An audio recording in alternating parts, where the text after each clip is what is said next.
right, let me get started with this question here. Again, this is from the set of new questions, comically large number of questions that you have in your set. This is from the end of the problem set. I want you to do this first because there are particularly greater proportion of new questions there. So let me start by just reading the question. I skimmed through these questions when I was preparing for the session, but I didn't have time to think about that a lot. But neither here nor there. At a circus, a donkey pulls on a sled carrying a small clown with a force given by.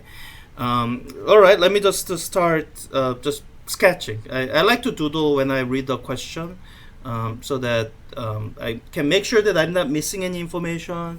It looks like it's going to be a two-dimensional question, so let me just define an axis. By the way, right now I'm not really using standard strategy because we covered it next week, so I'm just doodling. And I say I hat and j hat, that's my x and y.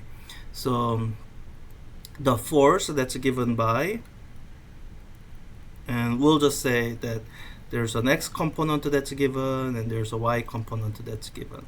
I can plug in those numbers later. A horse pulls on the same sled, aiding the hapless donkey with a force of, okay, so let me call this F1 and let's say F2. I can do head to tail, doesn't hurt anything. I'll just make sure it's roughly. I didn't quite angle the first one right. So there's F2. We are given the x and the y component. The mass of the sled, so we are given some mass. Using the I and j form for the answer to each problem, find R. So for the net force, it's quite simple, especially since they gave us these components already. If you know the components, then to algebraically add the forces, you just do it by component. You just add them. So here it should be 4.3 plus 5, 9.3, and y component, add them together, 5.8 plus 3.2, so 9.0. They're not even in different directions, so they should just add. Let's sum in and make sure that it grades it as correct. Good. There's like 1 in 10 chance that the question is broken, so I will need to just do one part at a time. The acceleration of the sled. So this is where you use Newton's second law. Let me just write it down for reference. Newton's second law says net force is equal to mass times acceleration as a vector quantity.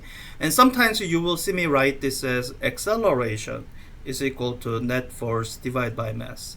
That's when I want to especially make it clear what the direction of causality is.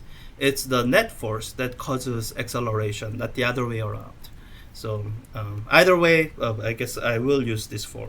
So I have the net force, I'm dividing by mass. 575. Okay, I do need a calculator for that. So let's do that. I wonder if I can do this in vector form. So 9.3 comma 9.0 divided by 575. Don't know if Wolfram Alpha will understand this. If it does, great. I can do it. Yeah, in one shot. That's great. So it should be 0.0161 for the first x component, and it should be 0.0157 for the y component. The first leading digit being 1 makes me a little bit nervous, but as long as they grade it with a 1% tolerance, this should be enough. Good. And finally, the velocity after 6.5 seconds. This is where, so every now and then you will get in these forces chapters questions that still require you to remember your kinematics stuff. So there are kinematics formulas.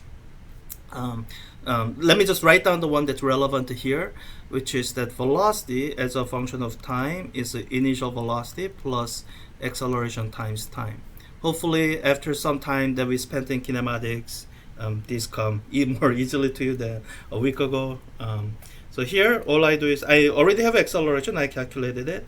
I have time after 6.5 seconds, and I think it doesn't say it starts from rest, but that's such a common assumption that I'm gonna assume my initial velocity is 0. That not being given any other information, I think that makes sense to me. So we do that.